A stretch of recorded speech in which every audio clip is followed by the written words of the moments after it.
letras y voces de Sade Mercedes. Quiero presentar acá a la señora Aurora Lares, que es la autora de una novela que yo llamo novela histórica, pero acá en la presentación de Sade. Como secretario de Sade he estado haciendo algunas declaraciones a requerimiento de los periodistas en la radio y en la televisión sobre el tema de la novela. Para nosotros la Sade está empeñada en promocionar el género novela. Así que nos viene bien que usted haya escrito esta novela y siendo la vicepresidenta de Sade. ¿Por qué? Porque la novela es, por sobre todas las cosas, el género que más gusta a la gente. ¿Qué es lo que se vende más? No nos vamos a engañar. Lo que se vende más es la novela. No se vende ni libro de cuentos ni libro de poesía. Se vende, sí. Pero eso no es que yo haga hincapié en un interés comercial, sino en el interés de la gente. La verdad es esa. A la gente le gusta el género novela. Nosotros, desde hace 2 años, a través de los talleres de novela, Osvaldo Gasparini, y también tenemos el taller de poesía Lola Mora, pero a través del taller de novela tratamos de incentivar y de fomentar el género novela a todos aquellos que les gusta escribir, que les gusta expresarse, que sueñan con editar un libro, que es un sueño que muchos cuando lo cumplen es similar al de tener un hijo. Así que en este caso nosotros a través de Sade queríamos apoyar esta obra suya. Bueno, muchas gracias, Jorge. Sí. Tuve como presentador un cineasta de nota y además también un colaborador con mi novela, porque él fue quien me facilitó la primera fotografía de Urquiza, así que forma parte también de este contexto literario. Y también el profesor Gasparini, ya que fue quien me hizo el prólogo. Así que yo le estoy agradecida a ambos. Bueno, yo creo que partiendo de la base de la creación literaria, antiguamente se creía que era ese soplo divino dado por Dios que venía como un hálito y dando ese toque de magia por la cual el poeta realizaba algo. Eso fue en la época de la Grecia clásica, con Sócrates y otros autores que pensaron así, Aristóteles inclusive. Pero actualmente se sabe que para poder hacer una obra literaria juegan los factores de nosotros, de nuestra personalidad, de nuestra persona. ¿Cuáles son esos factores? Por empezar, nuestra tendencia. Las tendencias son las inclinaciones que nosotros sentimos para hacer algo. Entonces hay que contar con que el escritor tiene que ser una persona que sienta atractivo, que siente inclinación hacia la literatura. También juega otro factor importante, es la voluntad. La voluntad es el poder que empuja a realizar algo, porque por más que nos guste o tengamos inclinación a la literatura, si no ponemos de nuestra parte nuestra voluntad para llevar a cabo esa empresa, no vamos a lograr, algo que merezca ser leído. Otro aspecto también importante en el escritor es el aspecto intelectual. Intelectual porque a medida de que se va creando la obra, desde ya el autor tiene que ir razonando, porque es una actividad intelectual, valiéndose, como en este caso, en mi novela, yo me valí del recuerdo, por lo tanto de la memoria, sobre todo en aquellos datos históricos. Yo tuve que recordar algún dato que para mí era importante que figurara en la novela y luego recurrir al texto. Por eso mi novela tiene un cierto matiz, le digo yo así en un lenguaje, en un vocabulario profano, un cierto matiz de ensayo, porque he tenido que fundamentar muchas cosas históricas que yo voy planteando a lo largo de la novela. Y también me he tenido que valer de la percepción. La percepción es aquella facultad mediante la cual el escritor va teniendo conocimiento de la realidad, pero de esa realidad que le brinda los sentidos, lo sensorial. Todo este compacto, digamos así, hace a la tarea de un escritor. Bueno, y ya entrando más de lleno a la obra, yo puedo decir, ¿por qué elegí una novela? ¿Por qué no elegí otra forma? Y bueno, elegí una novela porque la novela no tiene una estructura fija.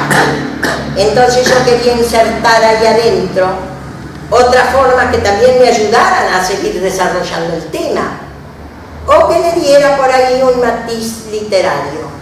Y así fue como usé de la poesía, del verso, y también por ahí en una partecita también usé del género epistolar, porque usé la esquela, aparece también la leyenda. Entonces a mí eso me daba mayor flexibilidad para desarrollar el tema. Ahora, ¿y por qué no el cuento? Y el cuento no, porque es mucho más breve. Además, tiene que haber una unidad de acción, una acción que se va desarrollando a lo largo del cuento. Luego, esa acción tiene que responder a las 3 unidades: comienzo, medio y desenlace. Entonces, algo así, tan extractado, a mí no me aseguraba que yo pudiera dar todo un pantallazo sobre la época a la que yo me quería referir, un pantallazo de la vida, de la costumbre y todo lo demás. Entonces, la novela a mí me permitía una multiplicidad de acciones. Entonces, si hay multiplicidad de acciones, de hechos, digamos, que ocurren, entonces yo también tuve otra ventaja, también poner una multiplicidad de personajes si quería.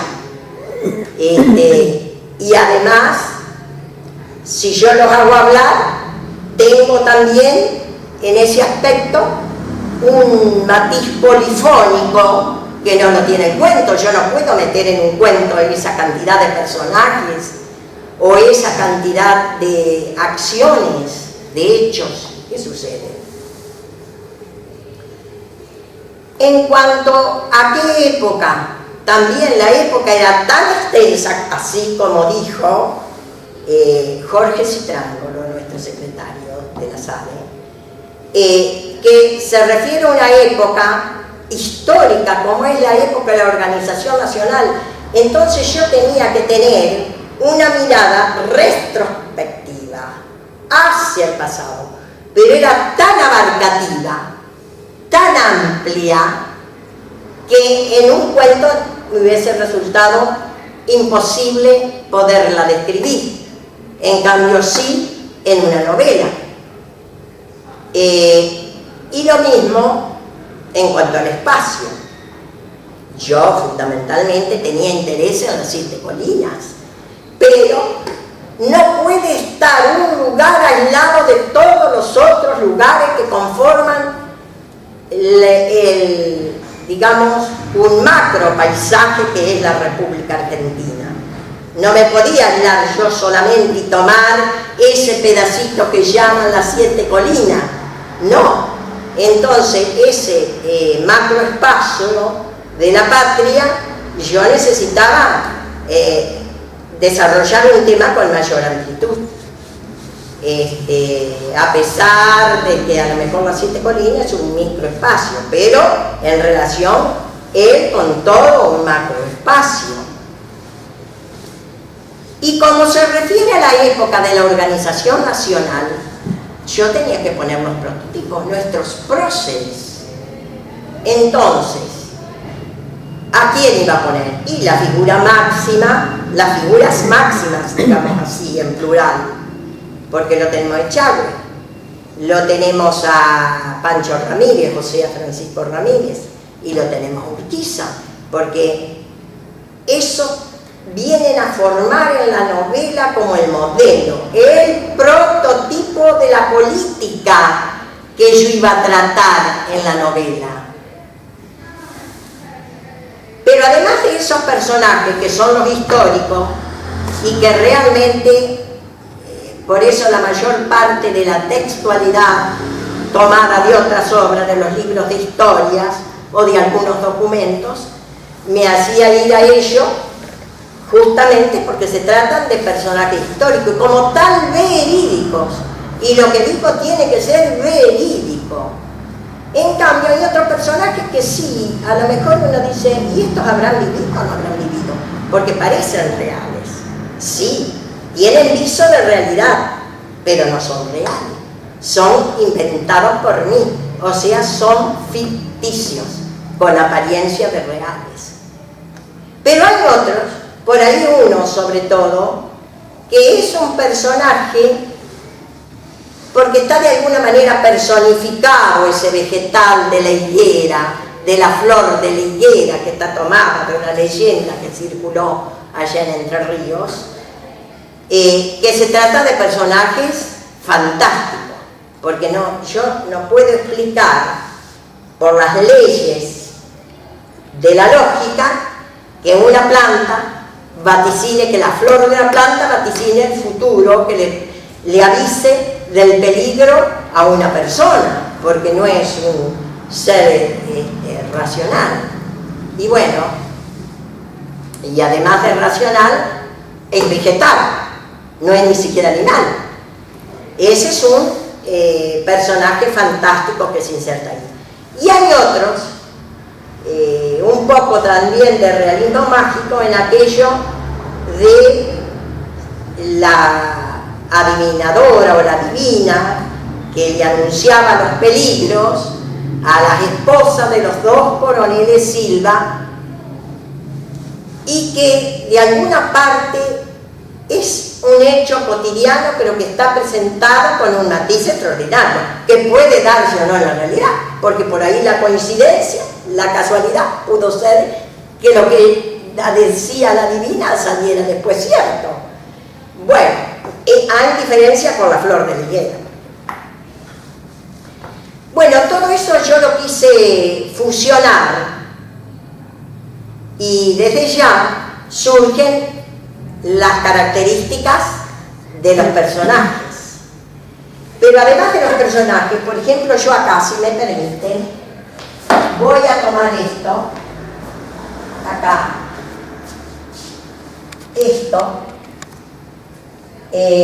acá estamos, el narrador. Yo soy la autora de la obra, pero si yo me ponía de narradora, yo me veía muy lejos de la época de la organización nacional. Entonces, ¿a quién puse? A quien estaba emparentado con el coronel Silva, a mi papá. Y ese es el chico que aparece en mi obra, que es el narrador. Y como habla él, el narrador, uso la primera persona. Yo narro, yo cuento en la primera parte. Y doy un salto en el tiempo, porque el tiempo no siempre es lineal en mi obra.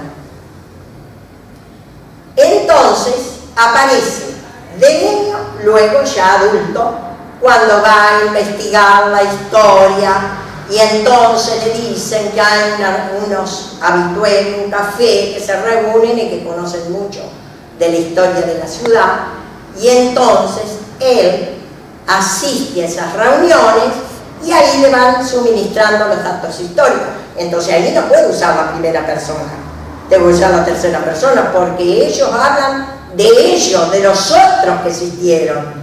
Entonces yo estoy usando la tercera persona. Pero cuando hablan los personajes, entonces ahí tengo que usar la segunda persona, porque un personaje se refiere al otro, y entonces ahí estoy usando. Que eso en la novela tiene que tenerse en cuenta, porque evidentemente el cambio de quien narra es evidente que en una obra literaria extensa como es la novela se van dando distintos narradores, y por lo tanto distintas personas. Bueno, luego los procedimientos. Yo digo, y si uso mucha descripción, a mí me resulta muy fácil describir y más difícil narrar. Yo digo, pero tanta descripción tampoco era lógico, porque la obra es esencialmente narrativa. Entonces digo, no, voy a poner de mi voluntad y que el procedimiento fundamental sea la narración. Después relleno con las descripciones. Y también ahí tuve en cuenta a qué época me refiero yo. Y antes de 1850, 1853, 1870. Entonces, por supuesto, también, de acuerdo con lo que yo voy, la época que yo voy tomando, tengo que observar cómo era la costumbre. No las puedo pintar con palabras como si estuviera pintando la realidad del día. Entonces tuve que remontarme a la costumbre de esa época y al paisaje también, porque en esas 7 colinas algo cambió también de esa época ahora. Entonces yo no podía poner los adelantos posteriores a esa época, porque no existían. A pesar de lo que se narra después, como en 1900 y pico, pero el narrador se ubica en esa época, pero mirando hacia el pasado, hacia esa época, la época de la Organización Nacional, la época de Amalia, la época de María, la época del romanticismo. Bueno, entonces, como les decía, yo tuve que tener en cuenta eso, y también el lugar, qué cosas eran lo característico del paisaje de esa época, porque no es lo mismo que yo describa un paisaje de Mercedes a que si yo describo un paisaje de las 7 colinas. Evidentemente tiene que ser distinto. Entonces yo dije, ¿cuáles son los elementos principales constitutivos de la flora y de la fauna y que existían en esa época? Entonces por eso es que aparece el agua, aparece el terotero, aparece el chajá, algo característico de ese paisaje. Tal es así que este año, por culpa de esa inundación que apareció del riacho, salieron bandadas de chajá que se veían los campos negros, y por supuesto comentó. Bueno, el pasto, otra característica de la vida isleña, y por supuesto, así como la fauna, también la flora. Entonces yo tuve que tener en cuenta qué árboles son los más característicos de esa zona. Entonces, ¿cuáles?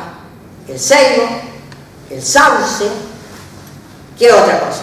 El espinillo, y ahí ubico unos árboles que en esa época existían, pero que ya ahora se están talando prácticamente. Existen muy pocos ejemplares, uno de los cuales algunos tengo yo en mi campo, que es el guayabo y el molle, que en esa época los montes se componían, el molle, perdón, quiero hacer una aclaración, el molle, el guayabo de madera, para la madera, y el molle también se usaba para la madera. pero ya de esos montes originarios así quedan muy pocos. Otra cosa también referida a la fauna que me olvidé, y que cuando yo hablo de Entre Ríos lo primero que salta es esa pregunta: hay muchas serpientes, hay muchas víboras, hay mucha yarará. Y evidentemente la yarará que traen las inundaciones de los arroyos y de los ríos. Nosotros estamos surcados por ríos y arroyos. En Victoria hay como 4 o 5 arroyos fuera del riacho, ¿no? El riacho Paraná. Me refiero al riacho Paraná. Bueno, y otra cosa también que tuve que tener en cuenta eran las costumbres, ¿no es cierto?, para describir.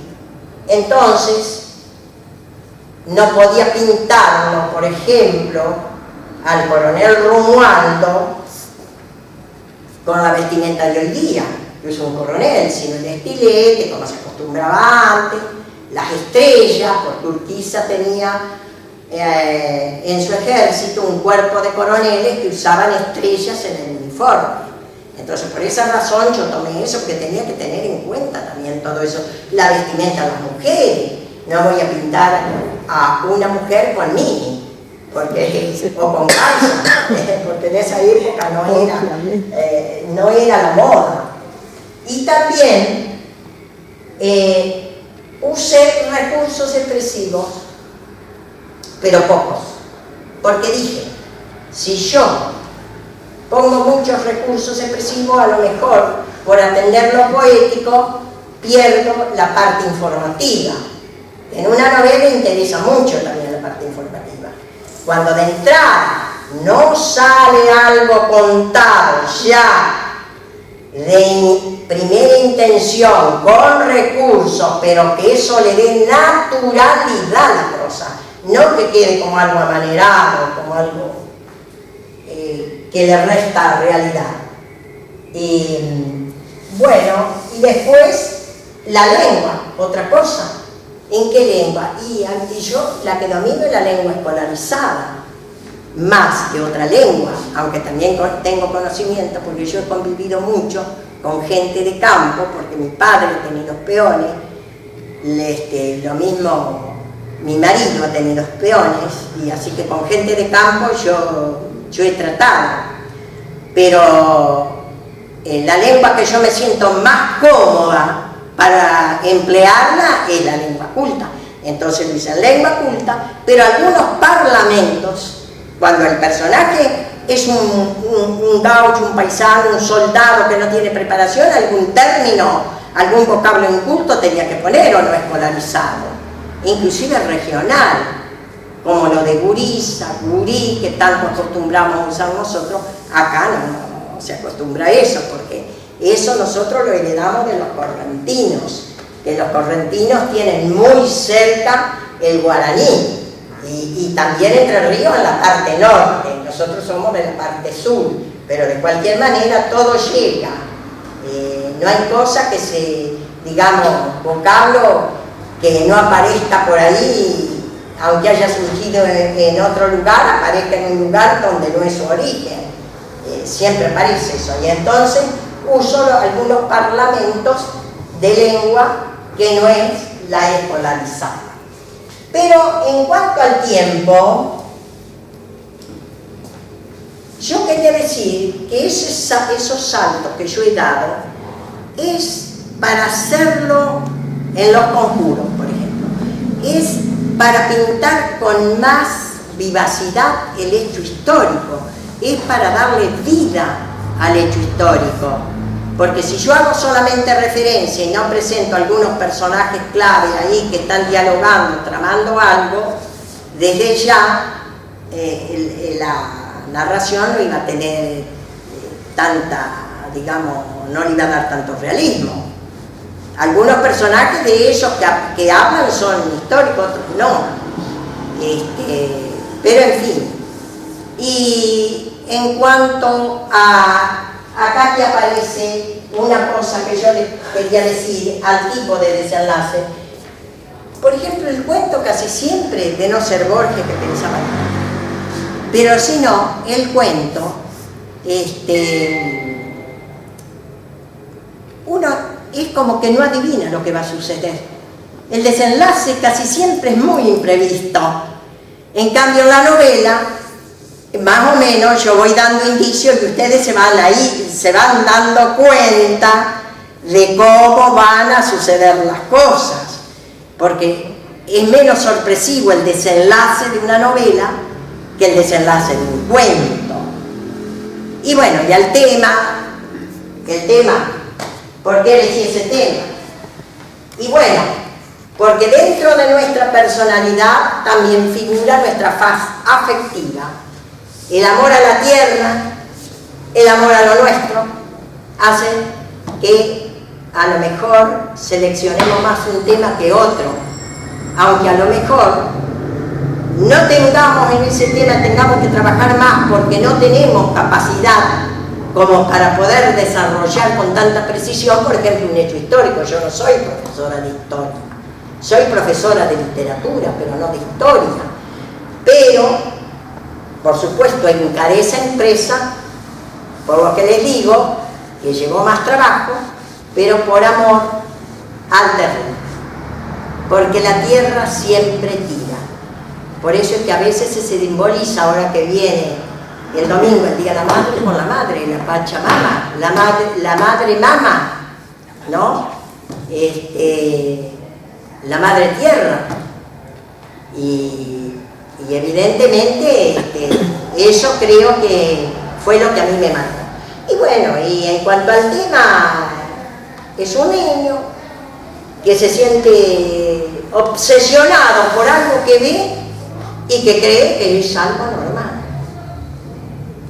Ahora, si alguien ha leído, por ejemplo, ¿le resulta creíble eso de un ser que vio el chico a un ser con dos cabezas?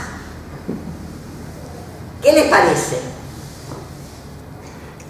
¿Puede ser creíble o no? Puede ser creíble desde el hecho, desde el punto de vista del personaje.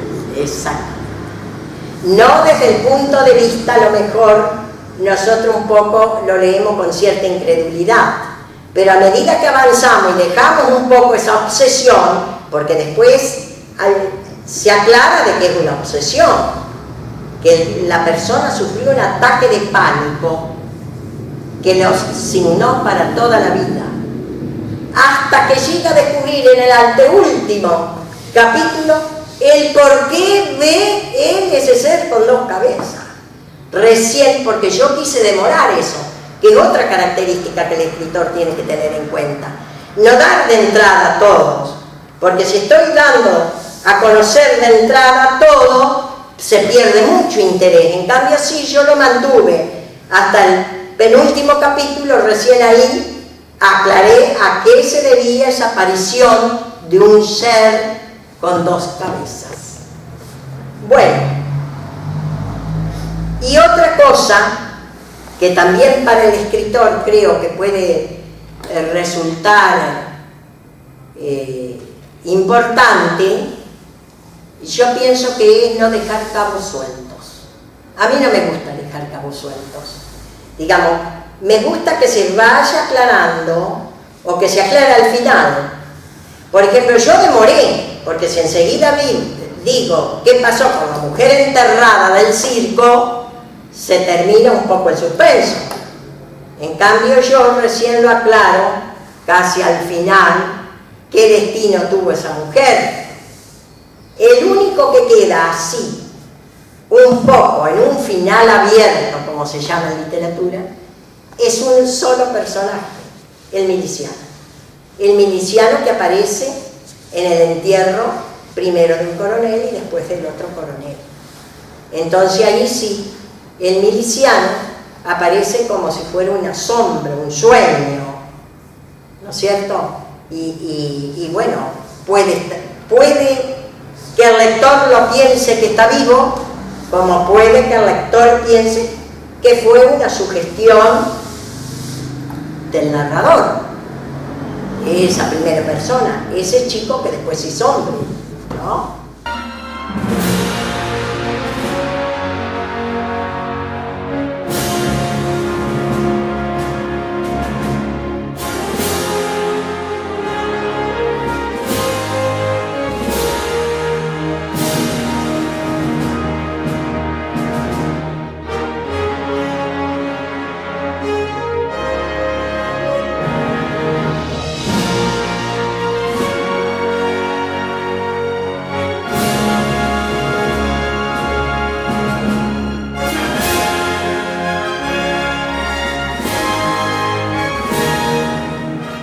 letras y voces de Sade Mercedes.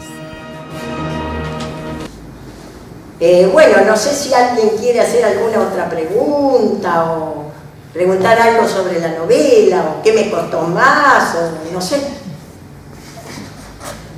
No, sigo entonces más o menos diciéndole un poco sobre la creación de la novela. Yo, como mujer casada,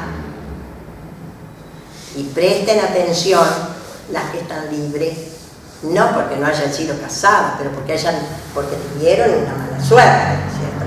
Compañero. Como mujer casada yo me debo mucho a las tareas del hogar y a cumplir con, por supuesto, la convivencia, digamos, en todos los aspectos que tiene un matrimonio, salir a pagar las cuentas, los servicios, lo que sea, hacer la comida, etcétera, etcétera. No voy a enumerar porque toda madre de casa ya sabe, todo hombre también. Eso quita mucho, saca mucho tiempo, porque yo no fui una persona que me marginé yo sola y me puse a escribir y listo. Yo no lo podía dejar a mi compañero que se estuviera aburriendo en casa. Así que fueron muy esporádicos los momentos que pude, cuando él dormía la siesta, por ejemplo. Y así yo aprovechaba, o cuando él salía a hacer algunas diligencias, algunos trámites al centro, yo ahí aprovechaba, pero no tuve tanto tiempo y lógicamente el tema me requería que tenía que vivir investigando, vamos a decir la verdad, porque si bien es cierto, yo estudié historia cuando hice la escuela secundaria, pero eso ya estaba olvidado por una parte, dada la época en que cursé la secundaria, y por otra parte también porque había datos como el programa de secundaria, en realidad es como si fuera un pantallazo de los elementos fundamentales en esa época. Ahora se analiza un poco más, porque cambió un poco, digamos, la enseñanza de la historia cambió. Pero en esa época, recuerdo que preparábamos la lección, pasábamos al frente, recitábamos, y ahí consistía todo. Yo tenía que entender ciertas cosas que no habían quedado comprendidas. Y para comprender hay que usar el intelecto, el razonamiento. Así que eso me llevaba cierto tiempo. Y por otra parte también, otra cosa era qué personajes elegía y qué personajes prefería. El entrerriano tiene un carácter sumamente supersticioso, y más en esa época, ustedes calculen. Así que yo también tenía que poner allá en las 7 colinas, que es Victoria Entre Ríos. Lo aclaro porque por ahí no se dice, pero es Victoria Entre Ríos. Yo la llamé la de las 7 colinas porque así la denominó el poeta, digamos, el poeta más representativo que tuvo esa ciudad. Fue Gaspar Benavento, ya un poeta que falleció hace muchos años atrás. Y entonces, como les decía, yo tenía que elegir qué personajes. Y dentro de los personajes yo digo, bueno, voy a elegir, a ver, si es una novela histórica, por lo menos tengo que hacer mención a los próceres más representativos de la provincia. Pero además, como es una obra de ficción, es una obra literaria, una obra artística, tenía que crear personajes ficticios. Y así fue. Y entonces, investigando, sabía que el teatro no existía, pero que existió un circo, y que ese circo existió en un baldío que daba frente a la plaza, y que después en ese lugar se levantó el Banco de Italia. Entonces, ¿qué hice yo? Justamente elegir algo que representara a esa realidad chiquita dentro de esa otra realidad grande que es el país. Por eso a veces yo menciono autores y próceres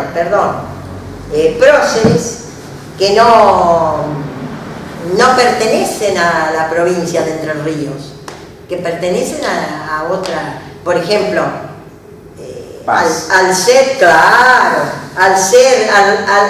narrar yo el enfrentamiento de unitarios y federales, ¿a quién tenía que tomar? Y a Lavalle y a Paz, a Mitre, eran los personajes. Por ahí llama también, por ahí hago alusión a Sarmiento, que eran unitarios. Y por otro lado tenía que tomar a los personajes típicamente federales, ¿no es cierto? Y nombro algunos que Ereñú, algunos de menor importancia, ¿no es cierto? Porque eran prácticamente sargento mayor en una época, después creo que ascendió a capitán, pero no tiene tanta importancia, pero sí a los más representativos, como les dije hoy, como ya se los mencioné hoy. Entonces yo tenía que mencionarlo yo. Y a don Casto Narciso Domínguez, que fue el que comandó las tropas de los victorienses en Caseros. Y también mencionar Caseros, porque a partir de ahí es que prevalece el federalismo sobre los unitarios, a partir del triunfo de Caseros. Antes no era de que no existiera una constitución, existieron 2 constituciones o 3. La del 19 y la del 24. Claro, porque eran, y la del año 13, que también era como una especie de reglamento que suplía una constitución. Pero ¿qué pasa? Todas esas solamente se ponía a Buenos Aires como cabeza. Eran generalmente unitarias. Y entonces, y claro, pero el Congreso, los diputados y senadores eran elegidos de acuerdo con la cantidad de habitantes, y más habitantes tenía Buenos Aires que muchas provincias que tenían a veces tenían muy pocos habitantes. Perdón.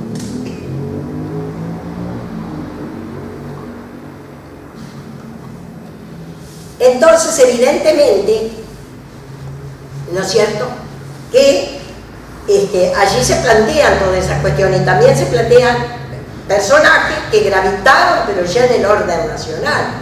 Pero no me olvidé tampoco de mencionar algunos hechos, y sobre todo esos hechos los referí, ¿saben por qué? Para poner el Arroyo del Oro de Mercedes, Buenos Aires, porque ya que fue una ciudad que me alojó a mí como provinciana, que me dio trabajo, que me desenvolví como profesora en casi todos los establecimientos nacionales de acá, porque en esa época el secundario dependía de Nación. Y también en otra escuela provincial, también secundaria, también trabajé. Yo digo, no puedo dejar de no mencionar Mercedes. Entonces menciono ese episodio referido a muchos otros episodios. Recién, por ejemplo, el primer banco que existió en Victoria era más o menos después del triunfo de Caseros, que Urquiza fundó el primer banco que existió allá. Pero un paisano o un gaucho no iba a ir a depositar su platita cuando se incorporaba al ejército para luchar. No, ese paisano o ese gaucho enterraba la plata, porque esa costumbre la había heredado de los indios que enterraban el tesoro. Entonces, anexado con ese detalle, yo pude mencionar el Arroyo del Oro de Mercedes, que es tan característico. Referido, tampoco podía olvidarme de alguien que me facilitó alguna historia de Urquiza, y hablando así con esa persona indagándole una cosa otra me deriva a otra persona, y esa persona me deriva a otra persona más, y resulta que estaba emparentada con Nicomedes Coronel, que fue uno de los que dicen que se vendió para que entrara en el ejército, ¿no es cierto?, de López Jordán, asesinarlo a General Urquiza. Y bueno, ese fue un trabajo de investigación, pero que está referido en mi historia, porque está referido a Mercedes, porque esa persona vive en Mercedes. O a Luján. A Luján, cuando estuvo detenido el general Paz, estuvo detenido en la cárcel de Luján, y allí lo acompañó también su prima y esposa, su sobrina y esposa, también lo acompañó ahí. Y el señor Citrángolo colocó la primera fotografía de Entre Ríos, en mi obra está ahí al final como un apéndice, y eso es muy importante, porque esa fotografía, que muchos tal vez no sabrán, fue la primera fotografía del general Urquiza, que fue el prócer más fotografiado. Eso tampoco lo sabe la gente. Y también se refiere a que esa fotografía es un daguerrotipo. Un daguerrotipo. O sea, está hecho en metal. Y después viene la de vidrio. Acá el profesor de cine y de fotografía me va a auxiliar. Primero viene el metal, después viene el vidrio y después recién el papel. Claro. La cartulina, la fotografía. Aurora, perdón, ¿por qué no te referís un poquito ahora a los personajes ficcionales? Bueno. Y sobre todo me gustaría, porque lo otro ya queda claro la investigación, pero como es una obra literaria, por ejemplo, a mí me intrigó mucho esto de las tres mujeres, esa donde van a rezar, y también el valor que tuvo en tu proceso creador la memoria que te transmitieron, supongo, vos lo confirmarás o lo denegarás, no sé, tu abuela o tu abuelo o alguien así, porque hay como una parte, digamos, yo no terminé de leerla todavía de tiempo, pero avancé bastante, que parece como que circulara una memoria oral así de familiar, de sucedidos, de dichos, bueno, un poquito más lo que ahí se lo que me transmitió mi abuela, te lo voy a aclarar. Mi bisabuela era hermana de los coroneles Silva. Por tanto... Eran da Silva, ¿no es cierto? Eran da Silva. Ese dato no aparece en la historia, porque solamente mi abuela me lo contó. Porque como todas las cosas, por ahí suceden, por esas cosas raras de la vida, como dijo Angelito Cabral en su vals, aparecen de pronto como argentinos. Pero ella me contó que a la abuela de ella la habían hecho traer sus hermanos después del triunfo de Caseros, pero que ellos no eran Silva, eran da Silva, pero que acá el general Urquiza había seguramente había sido como una, ¿cómo se dice? Naturalización, o le dio la nacionalidad como que eran argentinos, pero eso la historia no lo dice, se lo considera argentino y sin embargo no eran argentinos. Yo lo estuve hablando con una persona que es hija de un primo de mi papá, una profesora de literatura de allá de Victoria Entre Ríos, y ella me preguntaba, ¿y por qué si Victoria? ¿Y por qué? Porque yo no sé por mi abuela, si no, no lo hubiese sabido. Inclusive se decía que los coroneles no hablaban muy bien el castellano, claro, porque eran brasileños, hablaban el portugués, el castellano les costaba. Y todo eso, de lo que me contó mi abuela, fue fundamentalmente eso. Lo otro, en la época en que yo crecí, en que creció mi marido, en la adolescencia de mi marido, en la juventud de mi marido, de la época de mi marido, todo el mundo hablaba de brujas, de curanderas, de adivina. Ya les dije, el carácter sumamente supersticioso. Esa adivina que aparece ahí es porque justamente yo quise destacar ese carácter del entrerriano. Porque también tenemos que tener en cuenta la idiosincrasia, ¿no es cierto? Y la otra mujer, la mujer del circo, porque yo me puse en el lugar que hacía una mujer en esa época sin instrucción, sin familiares que habían muerto de la fiebre amarilla o del cólera. ¿Qué hacía para trabajar? Y bueno, mientras le dieran trabajo y mientras la apoyaran, perfecto. Pero como en ese caso, que yo lo pongo como que fue puesta, ¿no es cierto?, bajo las órdenes de una tutora, y esa tutora era una mujer que se había corrompido, corrupta, y la hacía trabajar como una prostituta. Porque la mujer de esa época, sin instrucción, desvalida totalmente, muchas veces cayó en la corrupción. Y no es de extrañarse. No se podía morir de hambre si no conseguía trabajo, porque todas las puertas también a veces se cerraban, porque se le daba trabajo a una persona conocida, por ahí no se le daba trabajo. Entonces yo quise destacar la importancia de la mujer que estudia, porque eso le da cierta seguridad para poderse ganar la vida después, que en esa época no existía. Yo me acuerdo, en mi casa tenían siempre empleada, y eran personas completamente sin ninguna instrucción, no había leyes prácticamente tampoco que las protegieran. Recién con la evolución, digamos, fue Hipólito Yrigoyen quien creó las leyes laborales, que después las aplicó Perón. Entonces, a partir de ese momento, cuando empezó a aplicar Perón, bueno, ahí aparecieron leyes que las protegieron. Pero en realidad, la mujer estaba muy desprotegida antiguamente.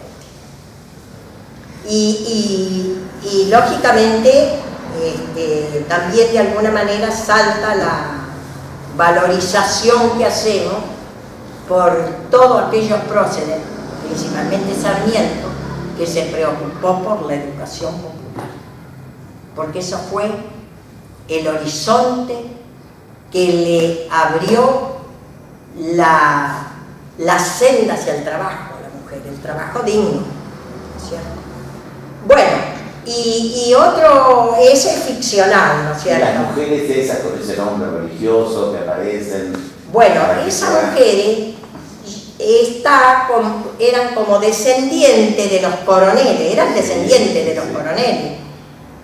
digamos, una mujer madura, vieja, tránsito femenina. ¿Por qué otra característica? Que a veces a los nombres que no tenían femenino, lo hacían femenino.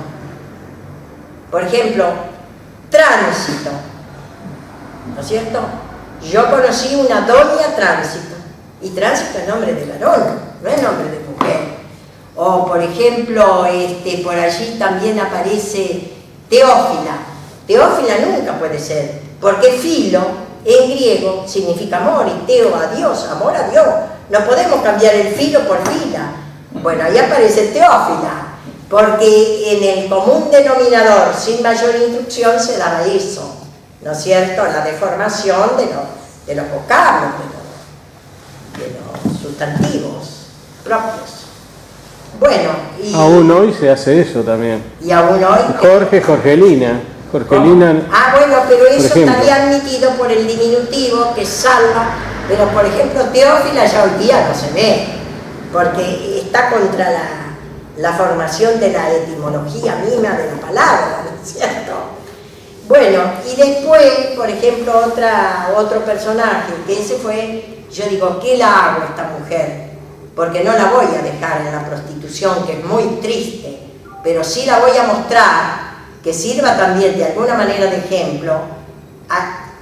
Dice que ella no era dueña ni del cuerpo ni del alma, para destacar que la prostitución, y sobre todo hoy que está tan desarrollada, porque vamos a decir comercialmente, y casi en forma de esclavitud, que sepa la gente que tiene un parámetro de qué le puede servir la Constitución, de nada, ¿no es cierto?, de un ser que termina sin ninguna clase de libertad individual, ni individual ni material, diría yo. Bueno, y después el poeta, porque no podía faltar el poeta allí, tenía que estar el poeta, y bueno, y el poeta que la redime, ¿no es cierto? Porque yo digo, bueno, esta mujer no la voy a dejar en el barro de la inmundicia, tengo que liberarla. ¿Quién la puede liberar? Y el poeta, que siempre se tomaba al poeta como que no tenía los pies sobre la tierra, pero esa es la concepción vieja. El poeta tiene que tener muy bien los pies en la tierra y saber lo que escribe. No es cuestión de así, escribo lo que quiero, no. Esto lleva una tarea, un trabajo, es un trabajo. Es una profesión, la de escritor es una profesión, aunque perdamos plata y no vivamos de eso, pero es una profesión, porque tiene que hacerse con la seriedad de una profesión. No quiere decir que tenga que ser profesional la persona, simplemente poner todas sus capacidades y su interés para hacer de eso algo importante, ¿no es cierto? Algo que por lo menos tenga algún valor. Nunca se sabe el valor de cada obra, pero sí que tenga algún valor. Y yo no sé, ¿alguna otra pregunta? Sí, ya me voy.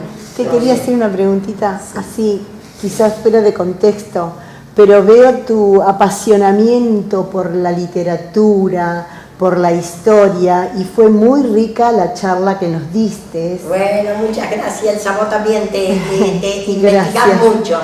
Pero veo que Elsa tiene una actitud que va a triunfar, porque ella investiga.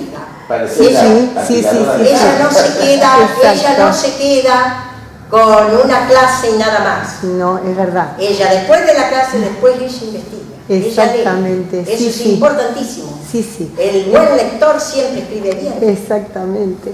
Entonces yo hago esta pregunta, mirá mi mente dónde va, porque de acuerdo a que a vos te gusta mucho la historia y sos una profesora de literatura, ¿por qué se te ocurrió escribir este tipo de novela y no una novela de más actualidad? Bueno, porque yo lo expliqué hoy. El amor al terruño hace que valoremos a aquellos que engrandecieron a la provincia. Sí, eso es verdad, pero y por esa razón por esa razón. Además, la historia reciente no se puede escribir, porque caes en todo caso en una novela política, porque la historia, para poderse valorizar, tiene que pasar y escribirse con objetividad. Claro. Tiene que pasar varios años para poder ver esos hechos despojados de todo lo que nos da la actualidad. Entonces, yo, por esa razón y por amor al terruño. Por amor al terruño. Porque después, si bien nosotros tuvimos algunas figuras importantes, pero realmente así, en esa escala, yo diría, después de eso, después de 1853 en adelante, muy. Ya gente que viva para el país, gente que viva para la patria, gente que viva para su provincia, no existe ya. Sí, ya no. Serán excepciones. Excepciones, exactamente, estoy contigo. Entonces, por esa razón. Muchas gracias, Aurora.